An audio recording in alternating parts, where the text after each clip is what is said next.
Hello and welcome to this week's IG Live. Today we are going to be talking to another amazing author and entrepreneur. We're going to be talking to Balveen Singh, and she is the founder of, I'm going to make sure, I don't even know if I will be saying this correctly, Bilingual Bachcha.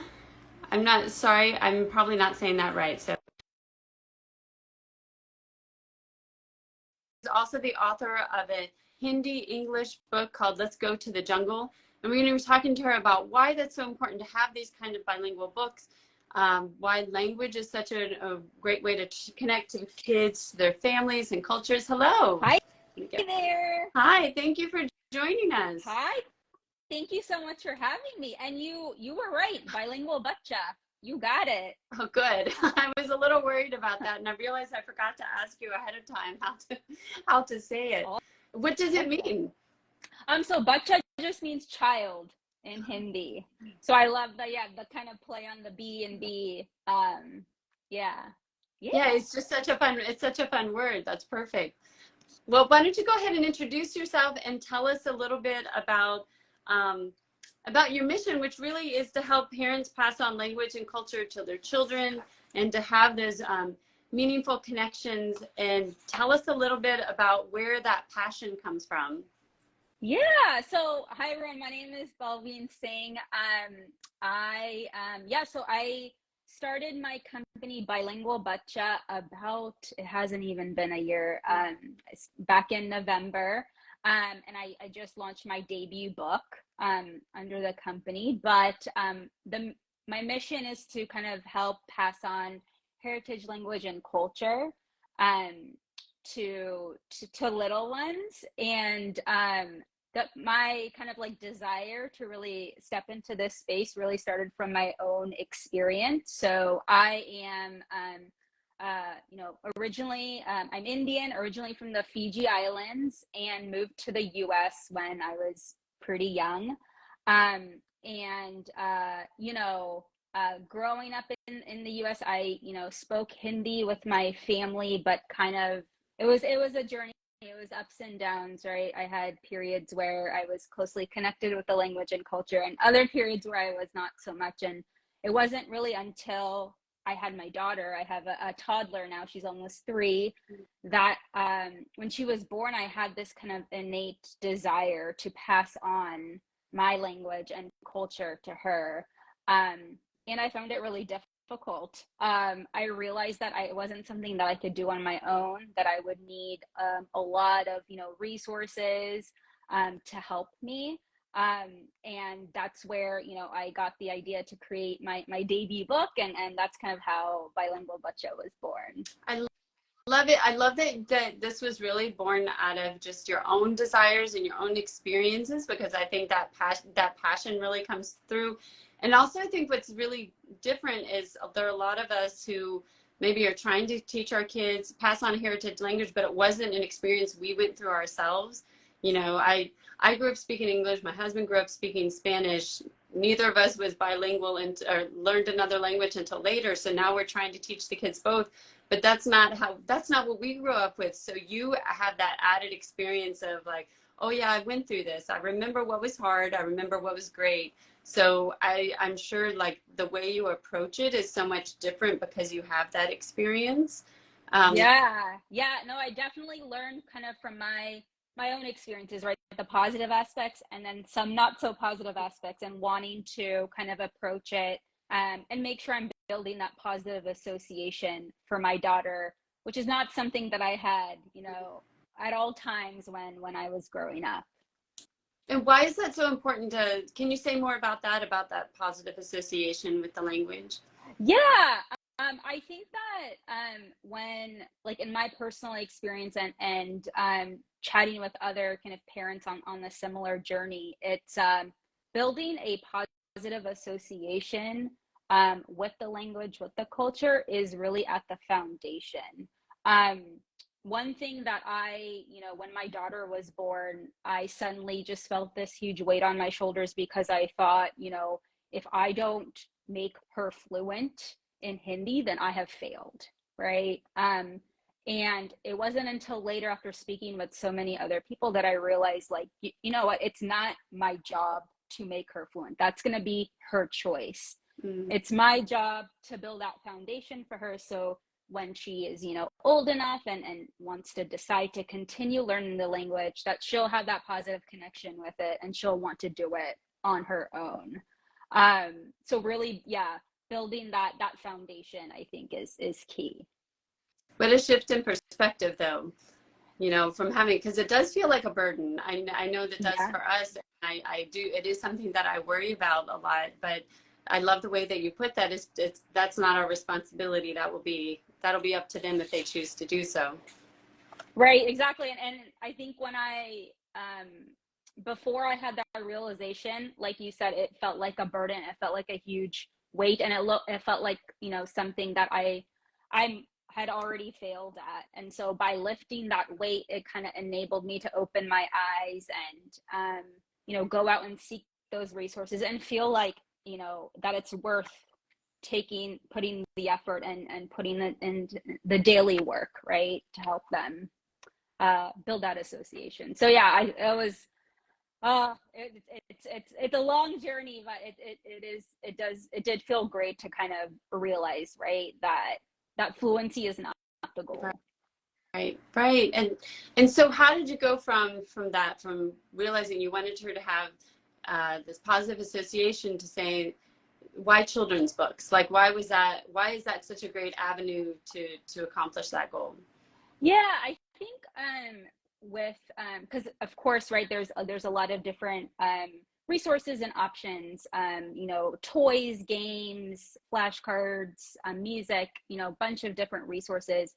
And those are all things that, you know, resources that I have found and that I use. But the reason why books was really important to me was because my husband and I knew that we wanted to, you know, make sure that we passed on a kind of appreciation and the love of books and reading to our daughter. Um, and you know, when I was on maternity leave, and this was, you know, during COVID, right? So stuck at home a lot, and I would, you know, just when it's your child and you at home alone, it kind of feels awkward to just talk to the wall or talk to them when they can't really communicate back. So books was a huge where I was able to, you know, share the language, and talk to my daughter. And so really using that as a tool. It's something, having something screen free, something where when you sit down with them and you read a book to them or read a book with them, it really is that kind of creates that meaningful connection. And so that was really important to me. And of course, you know, I also use movies and music and games and all those other things, but I think making sure that books is also a focal point was really important. Right. And I love that you mentioned about making that connection, because I know that's something that you've talked about, how important that is, not just passing on the language, but that the language becomes a way for a point of connection between you and your child. And, but I'm curious, so you had this idea, you want to write a book, and was that anything you had ever thought about doing? Had you considered writing books before, or was this all new? And then how did you go about kind of learning, because there's the writing, the craft of writing, and then there's the business side of it. Oh yeah. And could have Yes. gone a different route, like maybe tried to do traditional publishing, but you've decided to do your own, and not only to do it on your own, but to create a whole company. So how did that come about? Like, what made you decide to go that route? And then how did you make it happen? Yeah, oh my gosh, now that I've been exposed to the whole business aspect and kind of launching a company and also the act of creating a book, right? It's I definitely dove in headfirst and realized much later on how much effort and work it really is. But you know, when my daughter was first born, I, you know, was reading books to her every day and kind of noticed what you know captivated her interest and what she engaged with more, and that really kind of sparked my kind of creative juices of like, you know what, I, after observing her and other children interact with books, I really had a good idea of the elements that I wanted to infuse into a book of my own. And so I actually started out with just creating a prototype, like a single version that I thought would just be for, something that I create for my daughter and family members. But I, started to, do some online research and found other creators kind of in the same space who are also creating bilingual books and products. And that really inspired me. First of all, like it kind of showed me, that there was a way to do it, and there was a path to do it, and kind of set the example for me. And so I decided to kind of take the plunge and make transition my prototype into an actual book with actual illustrations with a professional illustrator. And I reached out to Aditi from Raising World Children, who introduced us, and she has been a godsend. She kind of showed me the way and helped me figure out, the process of finalizing the manuscript, to finding an illustrator, to launching the book, creating my company. And so super grateful for her help. But yeah, definitely it definitely took a village. This is not something that you can do on your own. So I'm so grateful for others who kind of helped me show me the way. Yes, and thank you for mentioning Aditi, who, for anybody who missed it, we did interview her on this channel. I think I've interviewed her several times on different media, but she's really is wonderful.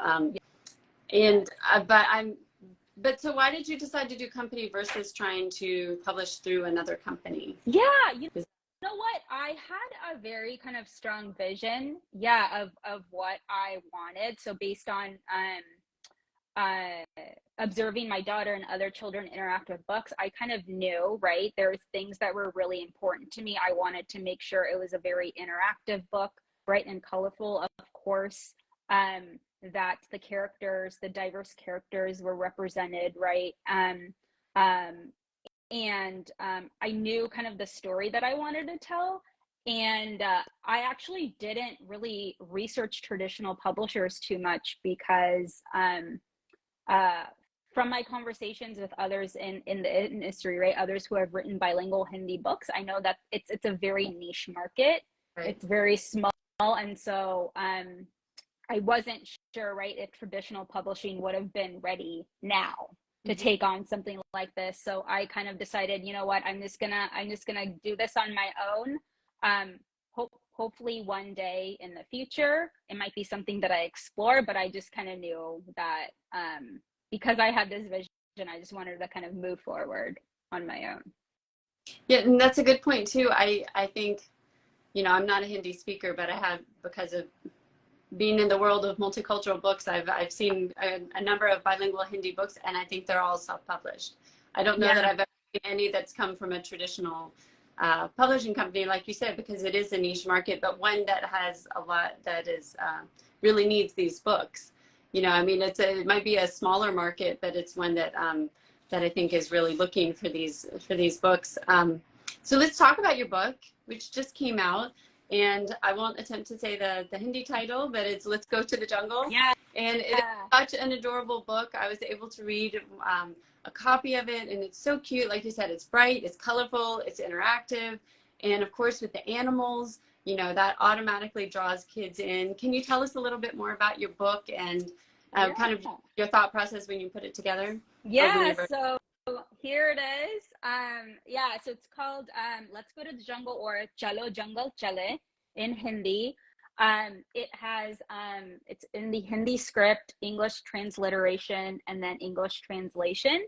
And it is about a brother and sister named Sia and Nihal. They're actually the names of my niece and nephew.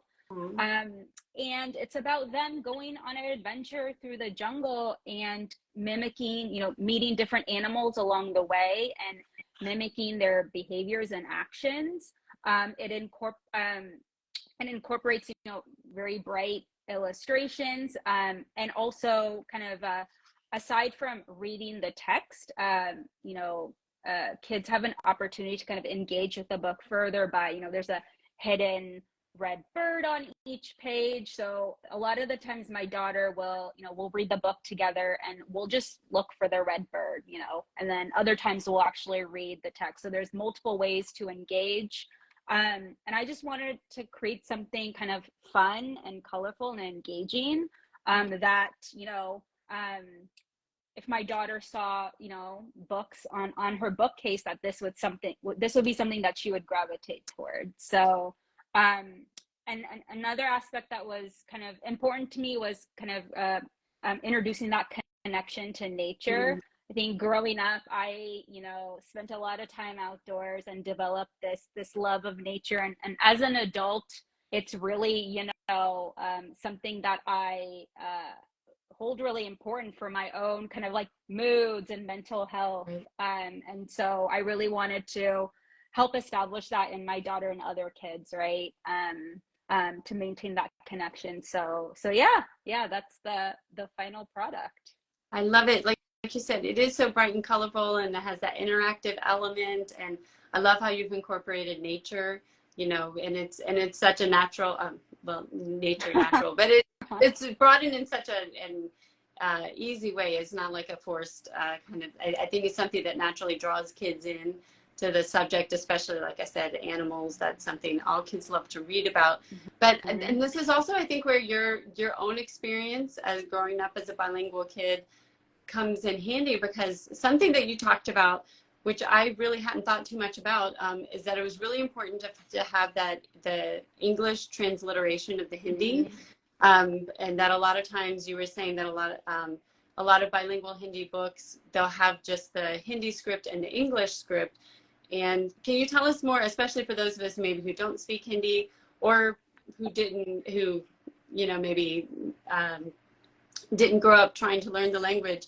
Why is that so? What is the difference, and why was that so important to have it in a book?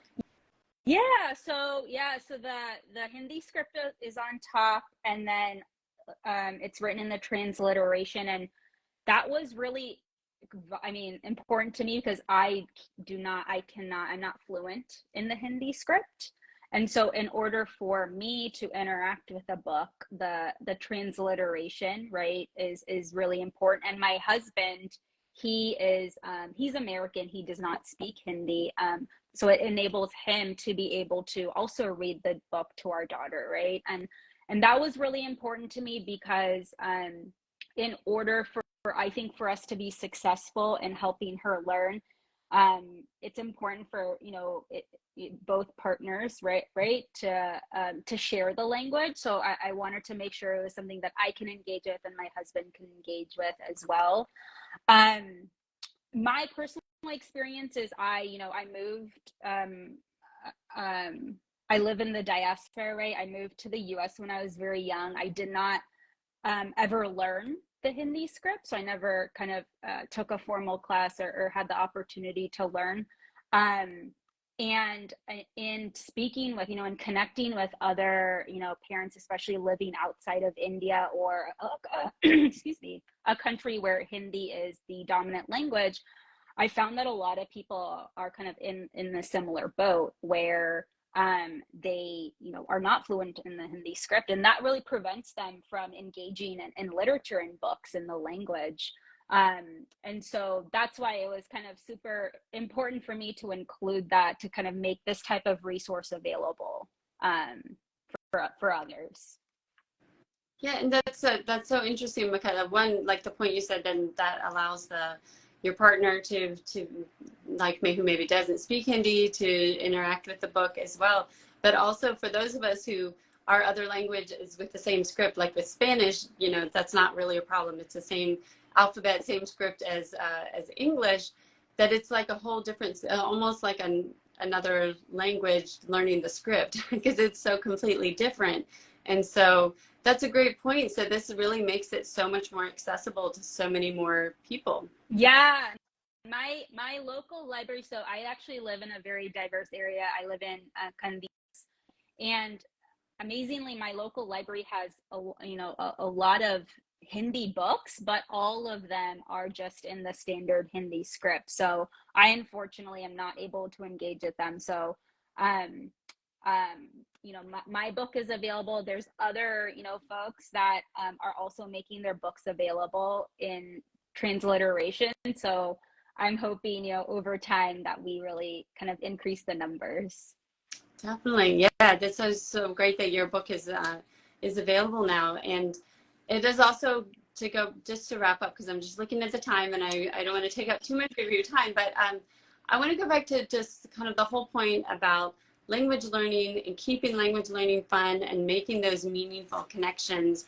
Why is it so important, especially like for you when you were growing up, or you see now with your daughter, to just to keep it fun, to not make it such a burden, and how do books like yours help with that? Help just to have like this fun, really positive interaction with your child and with the language. Yeah, I think that um, it is kind of in order for it to be, you know, to have language learning or passing on language successful, it needs to be play based with younger kids. It needs to be fun, something that they want to interact with. My personal experience is, you know, I was sometimes, my parents would, you know, tell me like, you know, you have to respond to me in Hindi, like, and although it was effective, right, maybe in the shorter term, it definitely led to me building some negative associations to where I didn't want to speak the language for a long time. And it was, I came back to it later on. And I think that by keeping it lighthearted, fun, not something that's a chore, not something that's overly academic, it really kind of helps maintain that positive association of, you know, hey, learning Hindi, this is play, this is fun, this is, you know, time to have a fun relaxed time versus sitting in a classroom or reading a textbook, right? I think a lot of people probably have developed negative associations with learning in that way. um, and so that was key. And I've even noticed, right, in my daughter, as she gets kind of older and older, there's times where sometimes she will, you know, use Hindi vocabulary. Other times she'll prefer to use English. And I have this instinct where I'm like, oh my gosh, I need to double down and kind of reinforce the Hindi. So she, you know, uses, you know, her Hindi vocabulary. But I really have to stop myself because, you know, it's like, no, if I, it can't be too forceful with it. You have to keep it fun. You have to keep it part of their daily lives. Because it's a journey. It's, you know, maybe there will be, you know, down the line some, you know, times in her life when she prefers to use more English, but maybe she'll come back to Hindi, and that's, it's, the journey is lifelong, well into adulthood. So so yeah, I think keeping it fun is definitely key. Well, and I do think it's very encouraging for parents to know that despite the fact that you some of your experience was rather negative, still when you got older, you're speaking Hindi and wanting to pass it on to your daughter. So that's really encouraging. So like, okay, even if we make mistakes, you know, the language is still there that they can go back to when they're older. Right. Yes, I know. I feel like I'm still on the journey myself. And so just to wrap up, I know your book just came out, so maybe it's a little too soon to ask, but are you thinking, are you going to write more books, or what is next for Bilingual Bachcha? Yeah, so the book is available in Hindi and bilingual Hindi English version right now. I'm actually working on making it available in a few other South Asian languages. So looking into Punjabi and Gujarati. And we'll probably have to have a live about this some other day, but I think I mentioned at the beginning that my family's from the Fiji Islands, and so in Fiji there's actually a separate kind of Fiji Hindi, right? It's a separate language from standard Hindi. Um, and so a lot of the words are the same, but it's a much more informal language. And I haven't seen any kind of very many books written in that specific dialect, so I'd love to make it available and Fiji Hindi as well. Oh, that's wonderful. Well, that's really exciting, and we look forward to seeing all that. And best wishes on success for your first book. Thank you so much, and thank you so much for having me. I love talking to you. This is a great conversation. Yes, absolutely. Thank you for joining us, and thanks for everybody watching. We're going to have it up on Instagram in just a few minutes, and it will be on our YouTube channel later. Thank you so much for joining us.